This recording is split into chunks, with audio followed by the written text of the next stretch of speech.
بسم اللہ الرحمن الرحیم۔ السلام علیکم عزیز طلباء۔ آج ہم پڑھیں گے زکوٰۃ کے بارے میں۔ یہ ٹاپک ایسا ہے جس کے بارے میں آپ نے ان الفاظ کو، اس نام کو کئی دفعہ سنا ہوگا، لیکن اس کا اصل معنی و مفہوم آپ کو معلوم نہیں ہوگا اور اس کے بارے میں ڈیٹیل بھی نہیں معلوم ہوگی، اور یہ ایسا ٹاپک ہے جس کے بارے میں بہت سارے لوگوں کو علم نہیں ہوتا، تو اس لیے آپ نے اس سبق کو بڑی توجہ کے ساتھ پڑھنا اور سمجھنا ہے، تاکہ زندگی میں جب کبھی بھی آپ کو زکوٰۃ دینے یا زکوٰۃ کے بارے میں کوئی بات کرنے کی ضرورت ہو تو آپ کو اس کے مسائل سے اچھی طرح آگاہی ہو۔ آج ہمارا سبق ہے زکوٰۃ، فضیلت اور معاشرتی اہمیت۔ دو چیزیں اس سبق میں ہم نے پڑھنی ہیں۔ نمبر ایک کہ اس کی فضیلت کیا ہے زکوٰۃ ادا کرنے کی، نمبر دو کہ معاشرے میں اس کی اہمیت کیا ہے۔ سب سے پہلے ہم زکوٰۃ کے بارے میں پڑھیں گے کہ لفظ زکوٰۃ کا معنی و مفہوم کیا ہے۔ جیسا کہ میں نے آپ کو پہلے بھی کئی دفعہ بتایا ہے کہ اسلامیات میں ہر ٹرم کے دو میننگز ہوتے ہیں، ایک اس کا لفظی مفہوم ہوتا ہے اور ایک اس کا اصطلاحی مفہوم ہوتا ہے۔ لفظی مفہوم سے مراد ہوتا ہے کہ اس لفظ کا مطلب کیا ہے، اس کا معنی کیا ہے۔ جیسے لفظ زکوٰۃ کا مطلب ہے پاک ہونا، بڑھنا یا نشوونما پانا۔ جب ایک انسان اللہ کے دیے ہوئے مال میں سے زکوٰۃ ادا کرتا ہے تو اس کا مال پاک ہو جاتا ہے اور پھر اللہ تعالیٰ اس میں برکت پیدا کر دیتے ہیں، اس لیے اس کا مطلب ہے پاک ہونا اور بڑھنا۔ عام طور پر بچے یہ سوچتے ہیں کہ جب مال میں سے کچھ رقم دے دی جائے گی تو مال تو کم ہوگا، وہ کیسے بڑھ جائے گا، لیکن یہ اللہ تعالیٰ کی حکمت ہے کہ اللہ تعالیٰ اس میں برکت ڈال دیتے ہیں، وہی پیسہ آپ کا مختلف غلط جگہ پر استعمال ہونے کی بجائے آپ کے لیے برکت کا باعث بن جاتا ہے۔ اب ہم اس کے دوسرے مفہوم پر بات کریں گے، اصطلاحی مفہوم، کہ اصطلاح میں لفظ زکوٰۃ ہم کن مفہوم میں استعمال کرتے ہیں۔ اللہ کے دیے ہوئے مال میں سے، حلال مال میں سے مقرر شرع کے مطابق ایک مقرر حصہ اللہ کی راہ میں خرچ کرنے کو زکوٰۃ کہتے ہیں۔ اس سے انسان کا مال پاک بھی ہو جاتا ہے اور اس میں برکت ہوتی ہے۔ عزیز طلباء، نماز سب پر فرض ہے لیکن زکوٰۃ ہر مسلمان پر فرض نہیں ہے۔ تو پھر آپ کے ذہن میں سوال پیدا ہوگا کہ زکوٰۃ کن پر فرض ہے؟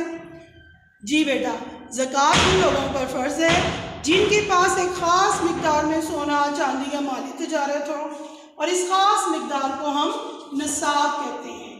کیا کہتے ہیں؟ نصاب، یعنی وہ خاص مقدار جو ہونے پر آپ پر زکوٰۃ فرض ہوگی۔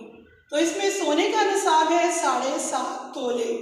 اگر آپ کے پاس 7.5 تولے سونا ہوگا تو زکوٰۃ دی جائے گی، اس سے زیادہ ہوگا۔ اگر اس سے کم ہوگا، فار ایگزامپل 7 تولے ہوگا تو ہم نہیں دیں گے، 6.5 ہوگا تب بھی نہیں دیں گے، 7.5 میں اس سے زیادہ ہوگا تو تبھی زکوٰۃ فرض ہوگی۔ پھر ہے چاندی کا نصاب۔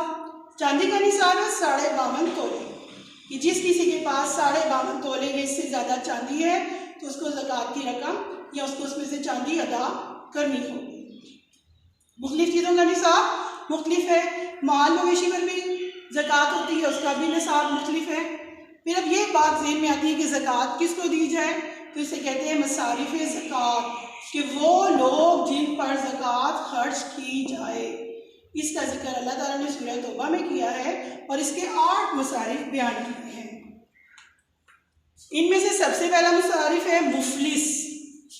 مفلس کی ڈیفینیشن اسلام میں یہ آئی ہے کہ وہ شخص جو کھانے پینے کا محتاج ہو اور وہ لوگوں سے لپک لپک کر، ان کے ساتھ چپک کر ان سے مانگتا نہ ہو، بلکہ وہ سفید پوشی میں اپنا مشکل سے وقت گزارتا ہو، تو اس شخص کو مفلس کہتے ہیں کہ اس کو دینا بھی ہم پر فرض ہے۔ اور پھر محتاج بھی ضرورت مند۔ تیسرا ہے کارکنان صدقات، وہ لوگ جو ان صدقات کو اکٹھا کرتے ہیں زکوٰۃ کو اور دوسروں لوگوں تک پہنچاتے ہیں، تو ان لوگوں کی تنخواہیں وغیرہ بھی اسی میں سے ادا ہو سکتی ہیں۔ چوتھا ہے تالیف قلوب، وہ لوگ جو نئے نئے مسلمان ہوئے ہوں یا اسلام کی طرف ان کا رجحان ہو، انہیں بھی اسلام کی طرف لانے کے لیے زکوٰۃ دی جا سکتی ہے۔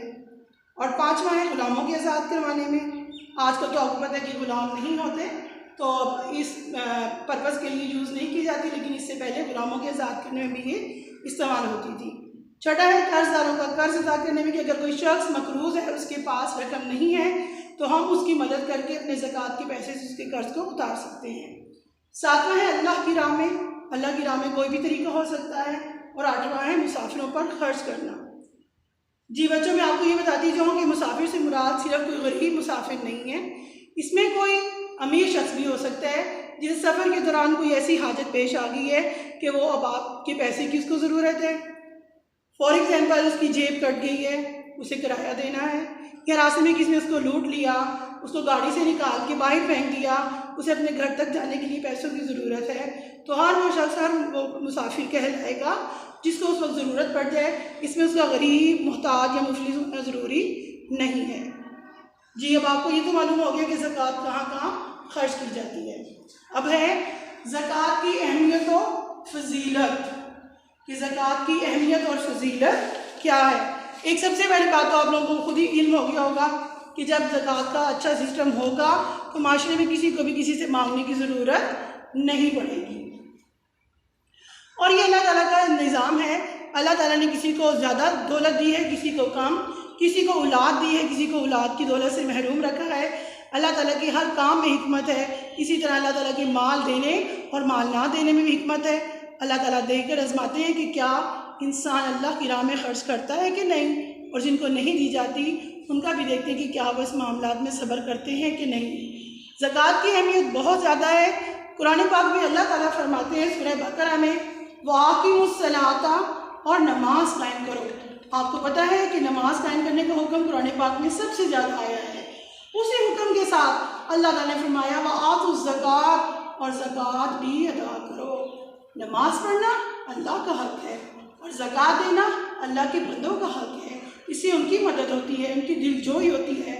تو ان دونوں احکامات کو اللہ تعالیٰ نے ایک ساتھ بیان کیا کہ نماز بھی پڑھو اور میرے بندوں کو زکوٰۃ بھی ادا کرو۔ جب انسان اللہ کے اس حکم کو مانتا ہے تو اللہ تعالیٰ اس سے خوش ہوتے ہیں اور اس کے اس دیے ہوئے مال کو اپنے اوپر قرض قرار دیتے ہوئے اس کو کئی گنا بڑھا کر واپس کر دیتے ہیں۔ اسلام میں زکوٰۃ ادا کرنے کا اجر و ثواب بہت زیادہ ہے۔ عزیز طلبہ، ہم نے آج زکوٰۃ کے بارے میں صفحہ نمبر 23 اور 24 کے بارے میں پڑھا۔ اب آپ نے اپنی کتاب میں اس سبق کو اچھی طرح پڑھنا ہے، اور اس کے بعد اپنے بیگ پر آپ نے اس کے الفاظ معنی لکھنے ہیں اور خالی جگہ حل کرنی ہے۔ السلام علیکم ورحمۃ اللہ۔